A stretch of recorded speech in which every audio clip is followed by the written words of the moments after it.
बिस्मिल्लाहिर्रहमानिर्रहीम, अस्सलाम वालेकुम नाजरीन। मैं हूं बाबर हयात और आप देख रहे हैं 24/7 उर्दू न्यूज़ पर बाबर हयात शो। नाजरीन, पाकिस्तान और जनूबी अफ्रीका के दरमियान पहला वनडे मैच होने जा रहा है पर्ल के मैदान में और यहां पर पाकिस्तान की फाइनल प्लेइंग 11 क्या होने जा रही है।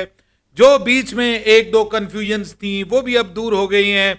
पाकिस्तान की जो बिल्कुल फुल फ्लैज फाइनल प्लेइंग 11 बनने जा रही है उसकी अपडेट हमारे पास आई है, वो आपके साथ शेयर करूंगा। इसके अलावा बात करेंगे कि जनाब मौसम, एक बार फिर मौसम जो है वो आपको पता है बहुत इंपॉर्टेंट इंपॉर्टेंस रखता है यहाँ पे साउथ अफ्रीका में। तो यहाँ का मौसम कैसा रहने वाला है वो भी आपके साथ शेयर करूंगा। पाकिस्तान को टॉस जीतकर पहले क्या करना है, बैटिंग करनी है या बॉलिंग करनी है, इसके ऊपर भी बात करेंगे। और साथ में फिर हमने बात करनी है जेसन गिलेस्पी के ऊपर भी कि जेसन गिलेस्पी जो है वो अब फट पड़े हैं पाकिस्तान क्रिकेट बोर्ड की मुखालफत में और उन्होंने खरी खरी सुनाई है पाकिस्तान क्रिकेट बोर्ड को।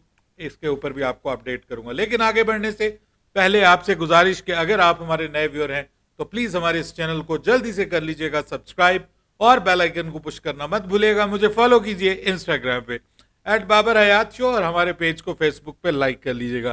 तो जनाब जेसन गिलेस्पी जो हैं पाकिस्तान के एक्स रेड बॉल कोच, अब उन्होंने ऑस्ट्रेलिया में जाकर वहां का जो मीडिया है उसके सामने बात की है। पाकिस्तान की क्रिकेट को उन्होंने, पाकिस्तान की क्रिकेट के कच्चे चटे खोले हैं और अपनी उन्होंने तनकीद की है पाकिस्तान क्रिकेट के ऊपर। उन्होंने कहा मुझे कोच के तौर पे भर्ती किया था लेकिन मैं सिर्फ मैच के दिन मॉर्निंग में जो टीम थी उसको कैचिंग प्रैक्टिस करवाने वाला रह गया था।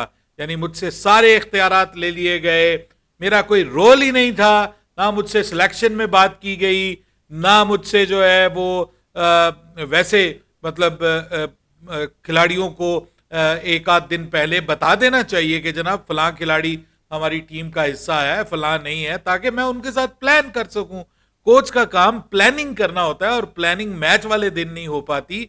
प्लानिंग एक दो दिन पहले आपने करनी होती कि आपने कौन सी टीम खिलानी है, कंडीशंस कैसी हैं, आपको क्या सूट करता है, इसका जवाब भी मैं दूंगा।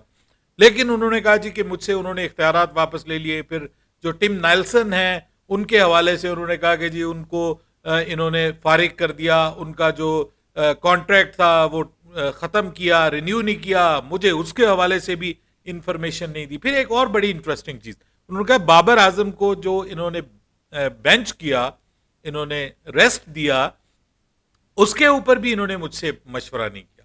मेरी मर्जी के बगैर इन्होंने बाबर आजम को रेस्ट दे दिया।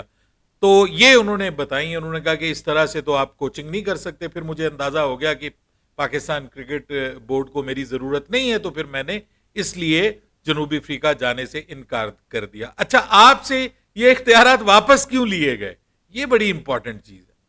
ये इसलिए लिए गए सर कि पहले दो मैचेस आप हारे बदतरीन तरीके से। आप सीरीज हारे बांग्लादेश से, ठीक है, वहां पे आपने पाकिस्तान की कंडीशंस में होते हुए आपने वहां पे ग्रीन टॉप पिचेस बना के बांग्लादेश को फास्ट बॉलिंग के जरिए आउट करने की कोशिश की और दोनों मैचेस आप बदतरीन तरीके से हारे। और फिर जो आपकी प्लानिंग थी, जो बड़ी जबरदस्त प्लानिंग थी, उसके तहत पाकिस्तान इंग्लैंड से बदतरीन तौर पे पहला मैच हारा, शदीद शर्मनाक किस्म की शिकस्त। और जब बात की जाती थी कि आप स्पिनर को क्यों नहीं खिला रहे, तो आपके वो अजहर महमूद साहब आपकी जगह आके कहते थे कि हमारे पास कोई स्पिनर है नहीं, और अगर हैं तो वो इतने फिट नहीं है कि उनको टेस्ट मैच खिलाया जाए। जब ये सब कुछ आपने कर दिखाया तो फिर आपसे आपके इख्तियारात वापस लिए और जिसने करना था उसने कर दिखाया। फिर उसने उन्हीं स्पिनर्स को, कि जिसको आपके जो है वो अजहर महमूद साहब कहते थे कि जी ये किसी काम के नहीं है स्पिनर्स, उन्हीं स्पिनर्स को इस्तेमाल किया और इंग्लैंड को 2 मैचेस लगातार हराए, इन्हीं पिचेस के ऊपर, इन्हीं कंडीशंस के ऊपर हराए।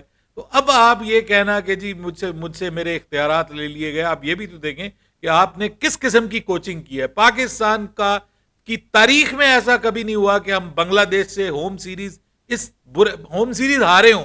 पहले बात तो हम हारे ही नहीं, होम सीरीज हारे ही नहीं थे कभी बांग्लादेश से टेस्ट सीरीज। उसके बाद हम हारे और हमें व्हाइट वॉश हुआ मतलब इससे बढ़कर अब आपका कारनामा क्या हो सकता है? और आप मुद्दा सारा बॉलर्स के ऊपर, जी हमारे बॉलर्स ठीक नहीं है, फलां को निकाल दो, ये को निकाल दो। भाई आप भी अपनी अदाओं पे जरा गौर करें। हम अगर अर्ज करेंगे तो शिकायत होगी, और वो शिकायत हुई फिर आपको, और ये बेहतर हो गया है। मैं आपको बताऊं, जेसन गिलेस्पी साहब के बस का रोग नहीं था पाकिस्तान की कंडीशंस में कोचिंग करना, और उन्होंने डिसअपॉइंट किया है। तो बहरहाल उनके साथ अच्छा हुआ। मुझे अफसोस जो हुआ है वो ऑब्वियसली गैरी क्रिस्टन का अफसोस हुआ है। गैरी क्रिस्टन को पाकिस्तान ने जो है वो लूज किया है, क्योंकि वो बहुत बड़ा कोच था। बट पाकिस्तान के हवाले से गैरी क्रिस्टन ने भी बहुत ज्यादा इंस्पायर नहीं किया था, और वो रोने रोता रहा, टीम में इत्तेहाद नहीं है, इत्तेफाक नहीं है, ये नहीं है, वो नहीं है। मतलब वो भी यही रोने रोता रहा। तो भाई आपको कोच किस मकसद के लिए रखा हुआ है कि अगर आप इत्तेहाद इत्तेफाक ही नहीं पैदा कर सकते, ना आप कर सके, ना कप्तान कर सका, इसलिए ना कप्तान रहा ना फिर कोच रहा। बहरहाल अब नया कप्तान, नया कोच, जनूबी अफ्रीका का मैदान, पाकिस्तान के सामने है बड़ा इम्तिहान, और वो है वनडे सीरीज। यहां पे पता चलेगा कि पाकिस्तान की टीम जो कि होस्ट करने जा रही है, फिलहाल तक यही खबरें हैं कि होस्ट करने जा रही है चैंपियंस ट्रॉफी को, तो भाई वो टीम अब अपनी ओडीआई कैंपेन का आगाज कैसे करेगी? टी20 को हम भूल गए। आज रिजवान ने भी उस पर अफसोस का इजहार किया कि हम टी20 में वो कुछ नहीं कर पाए, लेकिन हमारा ओडीआई का जो स्क्वाड है वो बहुत बैलेंस्ड है। मुझे उम्मीद है कि इंशाल्लाह हम जो है वो अल्लाह के फजल से हम ओडीआई सीरीज जीतेंगे, कम बैक करेंगे स्ट्रांगली। फिर आज वहां पर जो है वो ट्रॉफी अनवीलिंग सेरेमनी भी हुई है, ट्रॉफी को भी की रूनुमाई भी हुई है, जिसमें टेम्बा बवूमा जो है वो मोहम्मद रिजवान के साथ नजर आए। लेकिन पहले मैच के लिए टेम्बा बवूमा कप्तान जो है, खबर ये आ रही है कि वो अवेलेबल नहीं होंगे। तो एक बड़ा ये समझ लें कि झटका है जनूबी अफ्रीका के लिए कि उनके कप्तान पहले मैच के लिए अवेलेबल नहीं होंगे, लेकिन बाद में वो अवेलेबल हो जाएंगे। पाकिस्तान के लिए मैं अब ये क्या कहूं कि मौका है, ये अच्छा है या बुरा है। टेम्बा बवूमा लेटली रिसेंटली उनकी परफॉर्मेंस टेस्ट क्रिकेट में बहुत अच्छी रही है, और वो मैन ऑफ द सीरीज करार पाए हैं, लेकिन यहाँ पे वो कैसा परफॉर्म करते हैं ये अभी हमें देखना है। बहरहाल जी, बात ये है कि पाकिस्तान को पर्ल के मैदान में खेलना है। पाकिस्तान के मेयारी वक्त के मुताबिक शाम 5 बजे मैच स्टार्ट होने जा रहा है। वहां पे मौसम कैसा होने जा रहा है? डे एंड नाइट मैच है जी ये, और कोई बहुत ज्यादा हाई स्कोरिंग ग्राउंड नहीं है, मौसम अच्छा है। फिलहाल वहां पर बारिश के कोई इम्कानात नहीं है। पूरा मैच आपको देखने को मिलेगा, और तगड़ा मैच आपको देखने को मिलेगा।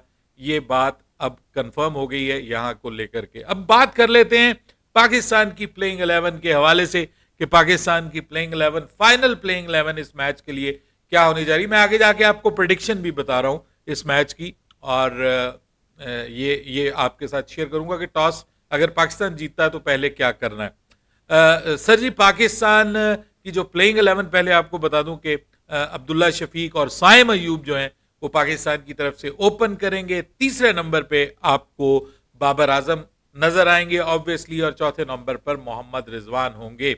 5वें नंबर के ऊपर अब ये ऑलमोस्ट कंफर्म हो गया है कि आपको खेलते हुए दिखाई देंगे पाकिस्तान के एक यंगस्टर। तो अब उनको हम कामरान गुलाम को नहीं कह सकते, लेकिन ऑब्वियसली नए हैं वो। पाकिस्तान की ओडीआई क्रिकेट में भी टेस्ट क्रिकेट में भी रिसेंटली डेब्यू किया है, तो उनको मौका दिया जाएगा। और उसकी वजह यह है कि पूरे ऑलमोस्ट पूरा मौका दिया गया जो हमारे जो इससे पहले तैयब ताहिर को पूरी सीरीज उनको खिलाई गई है। ओडीआई का मौका मिला उनको, एक ओडीआई खिलाया गया, 3 टी20 इंटरनेशनल मैचेस भी खिलाए गए। तो अभी फर्स्ट चॉइस के तौर पे इन्हीं को खिलाया जाएगा नंबर 5 के ऊपर। और उसकी वजह यह है कि ये ही can bowl as well. Pakistan को सबसे बड़ा प्रॉब्लम यह है कि पाकिस्तान 2 स्पिनर्स के साथ नहीं जा सकता, पाकिस्तान का बैलेंस नहीं बनता। यहां पे अराफात मिनाज का होना जरूरी था, या फिर यहां पे आमिर जमाल का होना जरूरी था। अगर वो होते तो वो एक बैटर के तौर पे आपको 7वें नंबर पे लाके आप उनको इस्तेमाल कर सकते थे, और फिर स्पिनर एक प्रॉपर खिला सकते थे, एक फास्ट बॉलर आप कम कर सकते थे। 5वें नंबर के ऊपर कामरान गुलाम होंगे, 6ठे के ऊपर सलमान अली आगा होंगे, 7वीं पोजीशन के ऊपर इरफान नियाजी होंगे, 8वीं पोजीशन के ऊपर आपको खेलते हुए नजर आएंगे शाहीन शाह आफरीदी, 9वीं के ऊपर नसीम शाह 10वीं पोजीशन के ऊपर आपको 10वें नंबर के ऊपर आपको हारिस रऊफ नजर आएंगे, वही खेलेंगे ये मैच। और 11वें नंबर के ऊपर आपको अबरार अहमद नजर आएंगे। सो ये जो एक था कि शायद अबरार अहमद की जगह जो है वो सुफियान मुकीम को यहाँ पे शामिल कर लिया जाए, तो यहाँ पे फिलहाल अबरार को आजमाने का फैसला किया गया है। जिस तरह से अबरार को जनूबी अफ्रीका की जो टीम के प्लेयर्स हैं वो समझ नहीं पा रहे प्रॉपरली, और कुछ अब आपको पता है कि ओडीआई में नए लोग भी आ रहे हैं, जैसे स्टब्स जो हैं वो अब आएंगे ओडीआई में, इंक्लूड हुए हैं, मार्करम इंक्लूड हुए हैं ओडीआई में। इसी तरह और भी एक दो प्लेयर्स हैं जो जिन्होंने अबरार को नहीं खेला हुआ, तो वो इसलिए मेरे ख्याल में ये फैसला किया गया कि इनको रखा जाए, क्योंकि जो इनके पास मिस्ट्री स्पिन है।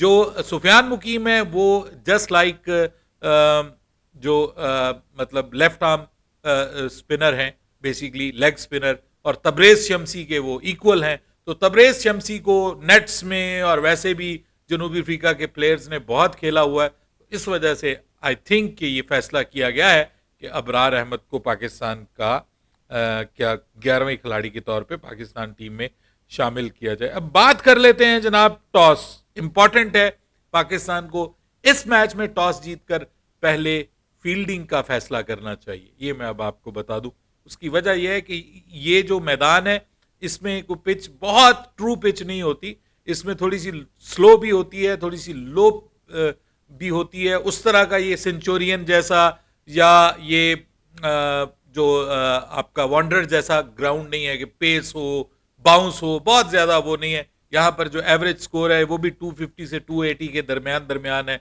50 ओवर्स में ये आजकल बहुत कम स्कोर तस्वुर किया जाता है। इसका मतलब यह है कि यहाँ पर आपको पहले टॉस जीतना है, मुखालिफ टीम को आपने बल्लेबाजी की दावत देनी है, और आपको अगर 260 280 के दरमियान स्कोर मिलता है तो आप you are at home. Basically Pakistan के जो प्लेयर्स हैं वो बहुत पसंद करते हैं इसको, क्योंकि 50 ओवर हैं, लेट जाते हैं, लंबे पड़ जाते हैं और उनको कोई मसला नहीं होता।